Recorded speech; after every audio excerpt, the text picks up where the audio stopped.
Merlin Wendelboe, awesome name, has a follow-up question on richcraft. We were talking about richcraft as a means of inventing wealth. I love that term very much.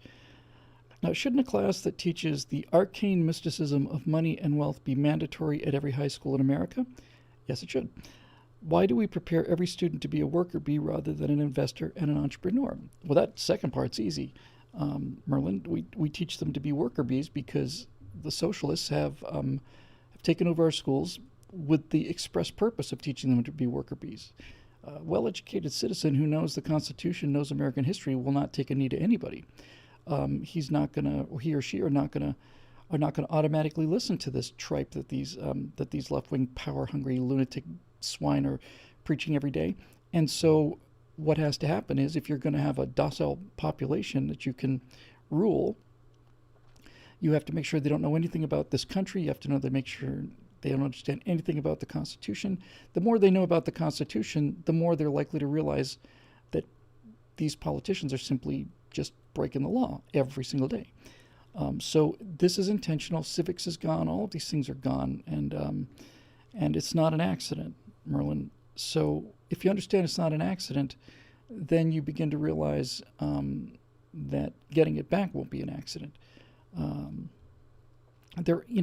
Demographically, there's still a lot of people become more socialist. They go to school and call themselves socialists. Those numbers are increasing. Excuse me, what a pig. But I think that we are approaching peak progressivism. I just get that feeling. So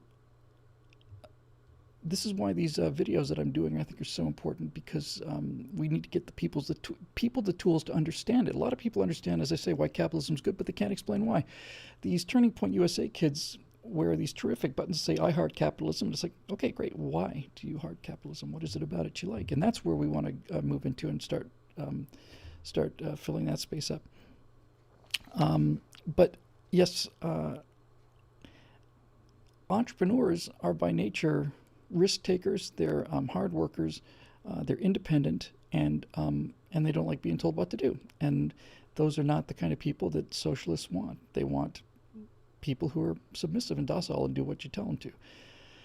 And there's just, the more and more I think about it, the more and more, not even just angry I get, the more almost amazed really I am at how unbelievably well these people have pulled it off. And I don't mean in the last 60 years, I mean in the last 7,000 years. 7,000 years of people convincing other people that we have to take a big part of their money in order to provide for all these services, which could be provided at far lower cost, and far better quality if it was done privately. Not everything, but damn near everything. And we just let them get away with it. We just believe it. It's what we grew up with. Well, we have to have a government, obviously. Okay, well, what does the government do? Well, it's got to provide benefits and services and space programs and roads and defense, and it's got to provide health care, and it's got to. I'm with you on roads. I'm with you on defense. I think everything else you can pretty much pitch off. This thing that I read from James Mulberry is just really changed the way I look at things. That they do not. It's not that they tax us so that they can provide benefits. It's that they provide some benefits in order so they can tax us. This is how they make a living. This is their job. This is what they do. It's how they feed their families, is by taxing people so that they can be not only employed, but lavishly employed. And as I think we mentioned last time, if you start a government agency to solve a problem, then where's the incentive to solve the problem? If you have thousands of people in a bureaucracy designed to solve a problem, and if you realize that,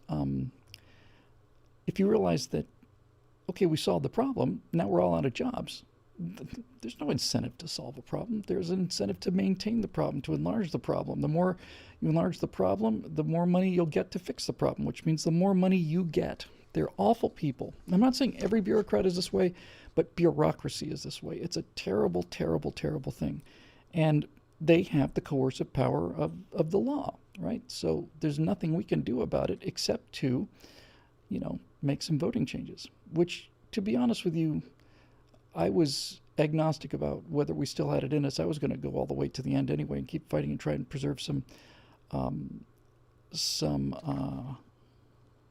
remnant of this society. But this last election has given me a great deal of hope. Not in the form of Donald Trump, although there's some great deal of hope there too. Just in the fact that we did it. Just in the fact that people were able to overcome this unbelievable media headwind and make a difference and not listen to them. So that was great. So yes, I think I think it's more fun, Merlin. The hard part here, Merlin, is you have to. It's a hard thing to do to convince people that hard work is more fun than sitting around. That's really the point of the fulcrum where we have to be, because that old saw. It's a great old saw. The Democrats are handing out free candy and Republicans are trying to sell vegetables, and it's like, I think that's really the wrong way to look at it. I think the way to look at it is, how do we convince people, especially young people, that working hard is more fun than lying around on the couch playing video games?